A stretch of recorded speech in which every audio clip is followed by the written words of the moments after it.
This video is rated T for Teen.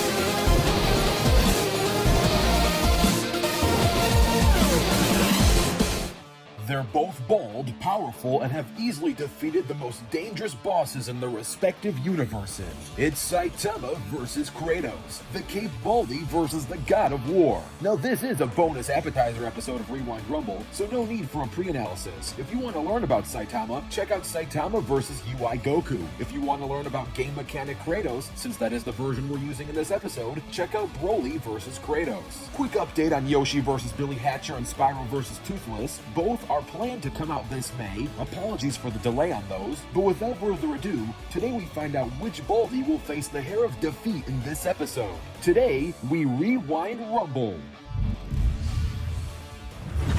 And now, let's get ready for the fight. This battle will take place on Earth, and remember, there is no prep time. Let the battle begin!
Okay.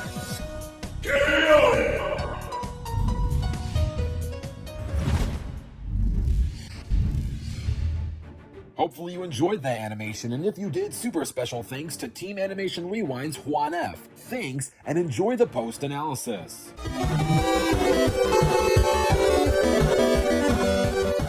The most important takeaway from this post-analysis would be that Saitama was fighting game mechanic Kratos, not lore Kratos, simply because this is the only fair option. I know a lot of people are going to say that I'm lowballing Kratos, and many might even say I'm going to be lowballing Saitama, but let's focus on Kratos for now. If I was factoring lore Kratos into the equation, I would actually agree that what I'm about to present is a lowballed version of Kratos. The lore version is being specifically negated from the equation. Now, if you want to say that this isn't the true interpretation of Kratos, while the gameplay may not be a reflection of what Kratos is supposed to be, that doesn't change the fact that the gameplay version of this character exists. And because it does exist, I think it is fair game to use in debates, so long as that you make sure you're stating the version you're using. A good example of a different character would be Peter Griffin. What?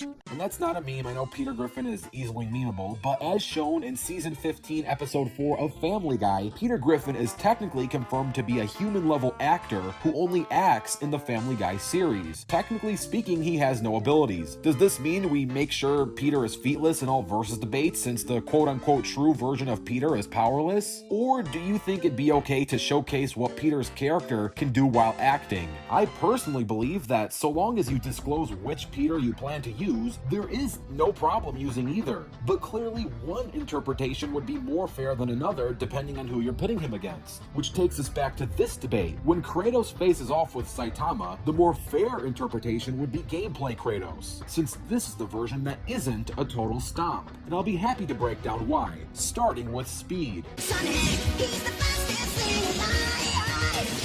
Both characters have pretty similar speed. For example, it was stated by Murata that Garen Ganshup's near-light speed attacks are nothing compared to Saitama and a bad joke in his eyes. Saitama has even shown that he can easily keep up with Flashy Flash, and even proved himself to be superior to Flashy Flash. Flashy Flash has actually been stated to be faster than light, so as you can see, there is plenty of consistent evidence for Saitama easily being at least baseline FTL. It's a bit hard this early on in his development to say how much faster he actually is than the other characters, because we really don't know, but we can safely say at the very least, he's baseline FTL. As for Kratos' speed, Kratos can scale to the God of Light, also making him baseline FTL. And again, this is game mechanic Kratos. And another good example of having FTL speed feats would be dodging, reacting, and catching Hermes, which is another base FTL feat. Now, lore Hermes is faster, but this is not lore Hermes. And there's not much evidence to suggest that Kratos can do anything MFTL in terms of game mechanics. So FTL for both characters it is.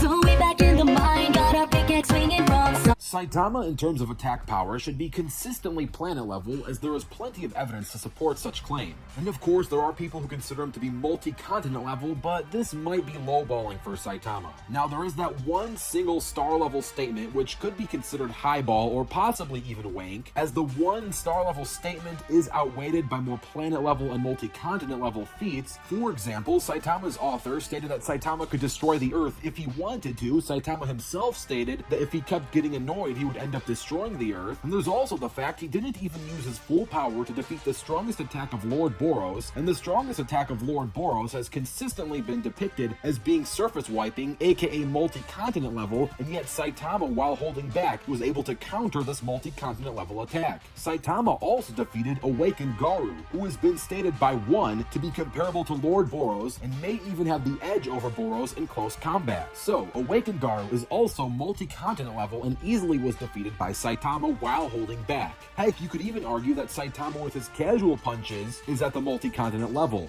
This is because with a casual punch he was able to break the armor of Lord Boros, and this armor was meant to sustain the true power of Lord Boros, meaning it had to retain multi-continent level power, and Saitama with a casual punch was able to break the armor, meaning his serious punch should easily be planet level. As for Kratos' attack power, lore Kratos could very easily be beyond universal power, but game mechanic Kratos is much weaker, though still very strong in his own right. Kratos' strength is on par with Jörmungandr, who is one of the only giants to ever survive a battle with Thor. Thor is stated to be the most powerful of the Norse gods in the God of War universe. He was able to destroy an entire army of giants all by himself, with Jörmungandr being the only survivor. Each giant at minimum should have large multi-continent levels of strength, which could easily make Thor planet level, which puts both characters consistently at planet level attack power and durability.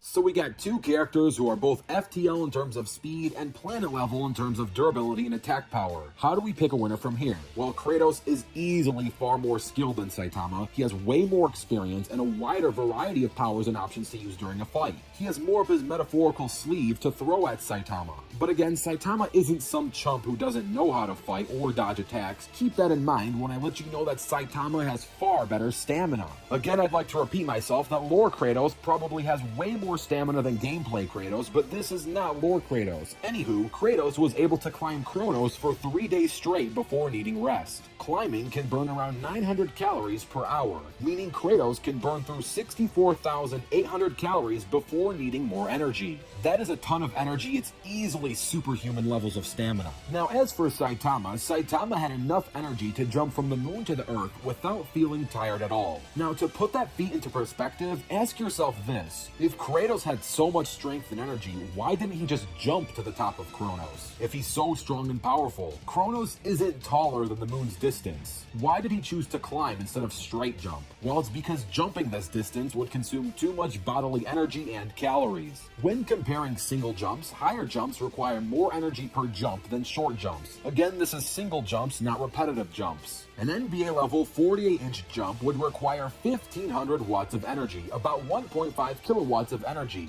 This is less than a small light bulb running for a short amount of time. This means you would burn 0.1 calories per single jump that requires a 4-foot lift. So for Saitama to jump from the moon to the Earth, or to jump 238,900 miles, would require him to then burn 31,534,800 calories. Kratos, after burning 64,800 calories, which is insanely superhuman mind you, needed at least some rest before continuing. Saitama, after burning over 31 million calories, did not show a single sign of getting tired or needing rest. This is probably not even near his minimum, let alone his maximum. But even if we assume this was his maximum, this would mean Saitama has at least 487 times more energy than Kratos. Kratos and Saitama, for the most part, may have equal stats. Kratos might even be way more skilled than Saitama, but Saitama has nearly 500 times more energy than Kratos. Game mechanic Kratos is going to get tired far sooner than Saitama is, and once his energy depletes, he'll become slower and easier to catch, making the winner of this Rumble the Caped Baldy.